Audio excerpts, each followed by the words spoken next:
మరి ముఖ్యంగా చూస్తే వైఎస్ షర్మిల గారు కానీ లేదంటే కనుక వైఎస్ సునీత గారు కానీ మా అన్న నమ్మొద్దు అని చెప్పి పబ్లిక్గా చెబుతుంటే కనుక జనాలు ఎలా నమ్మాలంటారు మరి జగన్మోహన్ రెడ్డిని? జనాలు అదే తెలుసుకోవాల్సింది. ఇంకా పేటీఎం బ్యాచ్ మాటలు నమ్మారంటే, ఇంకొకసారి పేటీఎం బ్యాచ్ మాటలు నమ్మారంటే మీరు ఇంకా పాతాళానికి వెళ్ళిపోతారు. వాళ్ళ ఇంటిలోనే జరిగిన ఇష్యూ మన ఇంట్లో జరగదని గ్యారెంటీ ఏంది? నీ ఇంటి దాకా వస్తుంది, ఎల్లుండి అవతల అయితే మరొక రోజు మన ఇంటి దాకా వస్తుంది. కాబట్టి షర్మిల గారి మాటలు పక్కాగా నమ్మాలి. మరి వైఎస్ షర్మిల గారు అయితే కనుక మా అన్న ఎక్కడ పోటీ చేస్తే అక్కడ నుంచి నేనే పోటీ చేస్తాను అని చెప్పి ఆమె ఓపెన్ ఛాలెంజ్ అయితే చేస్తున్నారు. ఆయన కమలాపురం నుంచి పోటీ చేస్తే అక్కడ పోటీ చేస్తాను, పులివెందుల నుంచి పోటీ చేస్తే పోటీ చేస్తాను అంటున్నారు. మరి వైఎస్ సునీత గారు కూడా ఆమె త్వరలోనే నా రాజకీయ భవిష్యత్తు తేలుతుంది, ప్రజల చేతుల్లోనే పెడుతున్నానంటూ ఆమె కూడా ప్రకటించిన సంగతి నిన్న. ఎలా చూడాలంటారు మరి జగన్మోహన్ రెడ్డి? మరి షర్మిల గారి నోటెమ్మట కమలాపురం అనే మాట వచ్చిందంటే జగన్మోహన్ రెడ్డి పులివెందులు వదిలేయబోతున్నాడు అనుకోవాలంటారా?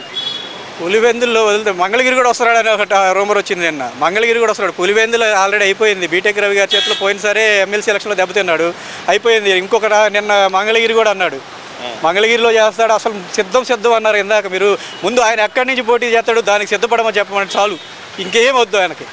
ముఖ్యంగా మరి చెల్లిని చూసినా సరే, సొంత చెల్లి పోటీ చేస్తున్న స్థానంలో కూడా, అంటే సొంత నియోజకవర్గంలో కూడా పోటీ చేయలేని పరిస్థితుల్లో జగన్మోహన్ రెడ్డి వచ్చి మరి దేనికి సిద్ధం అనుకోవాలంటారు మరి ఆయన? అదే చెప్తుంది, ఆయన అన్నిటికీ దేనికి సిద్ధం లేదు. ఇంట్లో కూర్చొని అంట్లు కొడుకొని పబ్జీ గేమ్ ఆడుకోవడానికి సిద్ధపడ్డాలి అంతే. మరి ఇక ఓవరాల్గా చూసుకుంటే కనుక జగన్మోహన్ రెడ్డి ఈ మధ్యకాలంలో చాలా గొప్పగా చెబుతున్న ఇంకో పదం, నేను రాకపోతే సంక్షేమ పథకాలు ఆగిపోతాయి అని అంటున్నాడు కదా. ఈయన వస్తే వచ్చిన కొత్త సంక్షేమ పథకాలు ఏదో ఒక్కటి చెప్పమనండి. ఇప్పుడు అమ్మ వసతి దీవెన వేసాడు. ఇంతకుముందు అది ఫీజు రియంబర్స్మెంట్ ఉంది. ఇంతకుముందు కాలేజీలకు పడాయి, డైరెక్ట్ కాలేజీ అకౌంట్స్లో పడాయి. ఇప్పుడు అమ్మఒడిలు అని చెప్పి ఆ పేరు కోసం ఇంట్లో వేస్తున్నారు. అవి సగం వెళ్తానే సగం కాలేజీకి వెళ్తా. పిల్లల దగ్గర రేపు ఫీజులు సర్టిఫికెట్ తెచ్చుకోవడానికి ఇబ్బంది పడుతున్నారు. ఏం లేదు, ఏ సంక్షేమ పథకాలు అంతకుముందు లేని ఇప్పుడు ఈయన కొత్తగా పెట్టిన సంక్షేమ పథకం ఒకటి చెప్పండి చాలు. ఓకే, మరి చివరిగా ఒక ప్రశ్న, గతంలో 175 గెలుస్తాను నా ఎంట్రుకు పేకలేరు అనే స్థాయి నుంచి ఇప్పుడు నేను మిమ్మల్ని నమ్ముకున్నాను, పైన దేవుని నమ్ముకున్నాను అనే స్థాయికి జగన్మోహన్ రెడ్డి ఎందుకు వచ్చాడంటారు? ఎవరి వల్ల వచ్చాడంటారు? సొంత స్వయం కృతాపరాధం, పక్కన ఉన్న సలహాదారులు వల్ల మాత్రమే ఈ స్థాయికి దిగజారిపోయాడు. చేతులారా చేసుకున్నాడు. అందరూ నమ్మి ఒక్క ఛాన్స్ అని ఇస్తే అందరినీ నట్టేట ముంచి ఒక్కొక్క కుటుంబం మీద 4 లక్షలు 5 లక్షలకు అప్పు పెట్టి అందరినీ నట్టేట ముంచి ఆయన ఒక్కడే ప్యాలెస్లో కూర్చొని అక్కడ ఋషికొండలు బీచ్లు కొట్టుకుంటా ఇన్ని కూడా అందరికీ జనాలకు అందరికీ తెలిసిపోయింది. సొంత స్వయాకృతంతో ఆయన దిగదార్చుకున్నాడు. బీసీలకు అత్యధిక స్థానాల్లో సీట్లు ఇస్తున్నాను నేనని చెప్పుకునే జగన్మోహన్ రెడ్డి ఒక మంగళగిరి స్థానంలో మాత్రం ఎందుకని ఇంత గందరగోళానికి గురవుతున్నాడు అనుకోవచ్చు అంటారు. ముఖ్యంగా ఇప్పుడు చూస్తే 4 అభ్యర్థులను మార్చిన పరిస్థితి. గంజి చిరంజీవి అన్నారు, కాండ్రు కమల అన్నారు, ఇప్పుడు చూస్తేనేమో లావణ్య గారు అంటున్నారు, మరో పక్కన చూస్తేనేమో మొన్నటిదాకా ఆల రామకృష్ణారెడ్డి అన్నారు. ఎందువల్ల అంటారు ఇంత కన్ఫ్యూజన్లోకి ఎందుకు వెళ్ళాడు అంటారు? ఆయనకి ఓటమి భయం పట్టుకుంది. ఫస్ట్ లోకేష్ అంటే గిలగిలా కొట్టుకుంటున్నాడు జగన్మోహన్ రెడ్డి. అసలు లోకేష్ మాట అనే పదం వింటేనే చలి జ్వరం వస్తుంది తాడేపల్లి ప్యాలెస్లో. అందువల్లే ఇంతమంది ఎమ్మెల్యే అభ్యర్థులు మార్చుకుంటూ పోతున్నాడు. ఇప్పటికీ ఆమె గ్యారంటీ లేదు అక్కడ. ఇప్పుడు ఇచ్చినామో కూడా సమన్వయకర్తగానే ఇచ్చాడు. ఇన్ఛార్జ్ అని క్యాండిడేట్ అని చెప్పాల, సమన్వయకర్త అని మాత్రమే చెప్పాడు. నిన్నగాక మొన్న వైవి సుబ్బారెడ్డి ఇచ్చాడు, మేము ఇంకా ఇన్ఛార్జీలను ప్రకటించలేదు, సమన్వయకర్తలే వీళ్ళంతా అని చెప్పారు. అంటే ఈమె కూడా గ్యారంటీ లేదు. కేవలం ఓటమి భయంతో ఏం చేయాలో తెలియని అయోమయ స్థితిలో ఉన్నాడు జగన్మోహన్ రెడ్డి. మరి మొన్నటి వరకు చూస్తే కనుక తెలుగుదేశం పార్టీ జనసేన ఉమ్మడి అభ్యర్థులు దొరకట్లేదు, కూటమికే అభ్యర్థులు దొరకట్లేదు, మా దాంట్లో అభ్యర్థులు ఒక్కొక్క దానికి 4-5 పోటీ పడుతున్నారని చెప్పుకునే జగన్మోహన్ రెడ్డి ఇప్పుడు ఒకేసారి 99 సీట్లు ప్రకటించేసిన తర్వాత తెలుగుదేశం జనసేన కూటమి ప్రకటించేసిన తర్వాత ఉన్న ఇన్ఛార్జీలను కానీ అభ్యర్థులను కానీ మార్చే పరిస్థితి ఎందుకు వచ్చిందంటారు వాళ్ళకి? ఆయన తన పాలన చేతగాని తనాన్ని ఇప్పుడు ప్రజెంట్ ఉన్న ఎమ్మెల్యేల మీదకి నెట్టి అది కూడా సరిదిద్దుకోవడానికి చేయటం చేతగాక ఇప్పుడు ఇన్ఛార్జ్ సమన్వయకర్తలను పెట్టి మళ్ళీ వాళ్ళని మారుస్తా గందరగోళమైన స్థితిలో ఉన్నాడు. జగన్మోహన్ రెడ్డి వల్ల కాదు ఈ ఎలక్షన్ చేయటం. ఆయన పక్కన ఉన్నవాళ్ళు ఆయన్ని తప్పుదోవ పట్టిస్తా సంకనాకిస్తున్నారు జగన్మోహన్ రెడ్డి. ముఖ్యంగా చూస్తానికి వైవి సుబ్బారెడ్డి కానీ సజ్జల రామకృష్ణారెడ్డి కానీ మరి ఇంత ఒక రకంగా సలహాలు ఇవ్వడంలో కానీ, లేదంటే వైవి సుబ్బారెడ్డి అయితే సొంత బాబాయ్ ఆయనే వీళ్ళు అసలు అభ్యర్థులు కాదు అని ప్రకటించినా సరే దాన్ని ఖండించలేని స్థితిలోకి జగన్మోహన్ రెడ్డి ఎందుకు వచ్చాడంటారు? అదొక లోకేష్ బాబు గారి ఫోబియా అట్లా పడేసింది. ఆయన ఏం చెప్పలేడు. ఏదైనా చెప్తే వచ్చి ఆ బెజ్జలగాడు వచ్చి బయటకు వచ్చి చెప్పాల్సింది తప్ప జగన్మోహన్ రెడ్డి అని ఆయన వచ్చి అసలు బయటకు వచ్చి ఏమీ చెప్పలేడు. అసలు ఆ స్థాయిలో నుంచి దగజారిపోయాడు. లేదు ఆయనకి. మరి నిన్న సభలో కూడా ఆయన చాలా గొప్పగా చెబుతున్నాడు కదా, నా ఎస్సీలు, నా ఎస్టీలు, నా బీసీలు, నా మైనార్టీలు అంటున్నారు. మరి మాచర్లలో మంచినీళ్ళు అడిగింది అని చెప్పి ఒక మహిళని ట్రాక్టర్లతో తొక్కిచ్చి చంపడాన్ని అసలు ఎలా చూడొచ్చు అంటారు?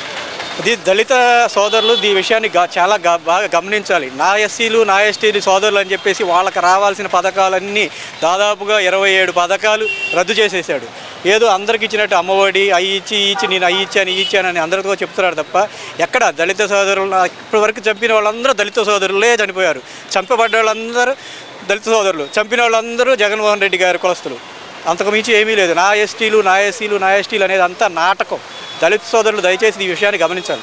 అంటే ఇప్పుడు మాచర్లలో చూస్తే కనుక గడిచిన ఈ 6 నెలల కాలంలో దాదాపు ఒక 4 నుంచి 5 హత్యలు జరగటం, అసలు మొట్టమొదటిగా ఒక బీసీ వ్యక్తిని, చంద్రయ్య అనే వ్యక్తిని నడి రోడ్డు మీద గొంతు కోసిన వ్యక్తితోటి కరచాలన చేస్తూ అతను భుజం తట్టే పరిస్థితికి జగన్మోహన్ రెడ్డి వచ్చాడంటే కనుక రేపు ఎలక్షన్లో ఎలాంటి పరిస్థితులు ఉండబోతున్నాయి అనుకోవచ్చు అంటారు? ఇంతకన్నా భయంకరం ఏం లేదండి. జనాలు కూడా తెగించారనుకోండి, జగన్మోహన్ రెడ్డి కాదు ఇట్లాంటి రౌడీలు అందరూ సంక్రాంతికి పోతారు. ఏముండదు, తొక్కుకుంటా వెళ్ళిపోయి ఓట్లేస్తారు జనాలు. ఇప్పటి వరకు ఉన్నది ఎందుకని ఓపిక పట్టి ఉన్నారు. ఆ ఓపిక నశించిన రోజు తొక్కుకుంటా వెళ్ళి జగన్మోహన్ రెడ్డి కుర్చీ మడత పెడతాం మాత్రం ఖాయం. ఇక్కడ ముఖ్యంగా చూస్తే కనుక ఏదైతే కనుక తాడేపల్లిగూడెంలో జరిగిన సభలో పవన్ కళ్యాణ్ గారు చేసిన ఒకే ఒక వ్యాఖ్య, నా 4వ పిల్లం నువ్వే రా జగన్ అంటూ చేసిన వ్యాఖ్యను అసలు ఎలా చూడాలంటారు? మాట్లాడితే నేను ఇది చేశాను అది చేశానని చెప్పుకోకుండా పవన్ కళ్యాణ్కి 3 పెళ్ళిళ్ళు, లేకపోతే లోకేష్ అమెరికాలో అది చేశాడు ఇది చేశాడు అని చెప్పుకుంటాడు. కానీ నీకు సిగ్గు శర్మ ఏదన్నా ఉంటే నువ్వు జనాలకి ఏం చేసావు అది చెప్పు. అది కానీ పిల్లల సభలోకి వెళ్ళారేమో ఇంకొకటి చెప్తావు, పిల్లల దానిలోకి వెళ్ళి ఇంకొకటి రాజకీయం చెప్తావు, అన్నీ చెప్తావు. పవన్ కళ్యాణ్ అన్న దానిలో తప్పేం లేదు. 3 పెళ్ళాలు 4వ పెళ్ళంగా నేను ఉంచుకున్నారా అన్నాడు. ఏముంది ఇంకా ఎటు తాడేపల్లి క్యాలెస్లో కూర్చొని అదే చేస్తున్నాడు కదా, పబ్జీ గేమ్ ఆడుకుంటా వచ్చి పవన్ కళ్యాణ్ బెడ్రూమ్లో కూర్చొని ఆడుకుంటాడు. మరి ఇక్కడ చూస్తే కనుక జగన్మోహన్ రెడ్డి సిద్ధం అంటున్నాడు, మరో పక్కన అభ్యర్థులను ప్రకటించడానికి కూడా వెనకడుగేస్తున్నాడు. మరి దేనికి సిద్ధం అనుకోవాలంటారా? ఆయన ఈ పథకాలన్నీ లేదంటే వాలంటీర్లతో బెదిరించి ఓటింగ్ చేయడానికి సిద్ధం అనుకోవాలంటారా, లేదంటే కనుక ప్రజలను బెదిరించి ఓటింగ్కి రాకుండా ఆపడానికి సిద్ధం అనుకోవాలంటారా? రౌడీ రాజ్యంతో దొంగ ఓట్లతో గెలవటానికి సిద్ధం అని చూస్తున్నాడు. అది చల్లనంటే చల్లదు ఇక.